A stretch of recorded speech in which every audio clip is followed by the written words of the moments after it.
I'm gonna be real with y'all. The Amazing Digital Circus ending was not all that. It was kind of hot ass. I'm sorry. If you enjoyed the ending, this video is not for you at all, because I'm just gonna be slandering this ending. The show in of itself is good, and even with the ending, I was still entertained with watching it. So it's not like I was watching it was bored out of my mind. And then you think on it more and more, and the bad writing slowly starts to get to you like a parasite in your brain. What happens when Jax holds his breath?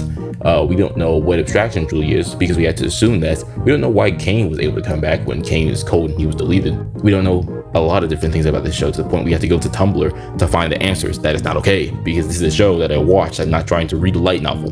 But the main issue with that, I feel, in my opinion, is that the show just needed more runtime. It's not a matter of like the story writers were asked and I'm blaming Gooseworks and like, die, you're the worst. I'm just saying that I think the show needed way more time to properly give these sort of moments that needed care and time, more care and time. Like the fact that they are brain scanned should have been its own episode as a whole, focusing on everybody struggling with that fact and adapting to it, and then learning that they're able to conjure certain things. Next episode should have been Jax abstracting eventually, and then, you know, we have his whole backstory and everything. The final episode should have been Kane's return and everybody finding peace in the circus. They needed specific episodes focusing on that, not just cramming it all into one and saying, here, damn, story's over. Like that's not okay for your fandom, and that's not okay for you. That's how it should be. Why are we assuming most things? We shouldn't have to assume and inference so much for a series. I understand that show and tell is a very practical method of storytelling, but you have to at least give us some sort of subtext, so that way when you show it, we can inference the rest ourselves, as opposed to everybody inferencing their own things and everybody being confused until you say something on Tumblr again. The ending could have been way worse.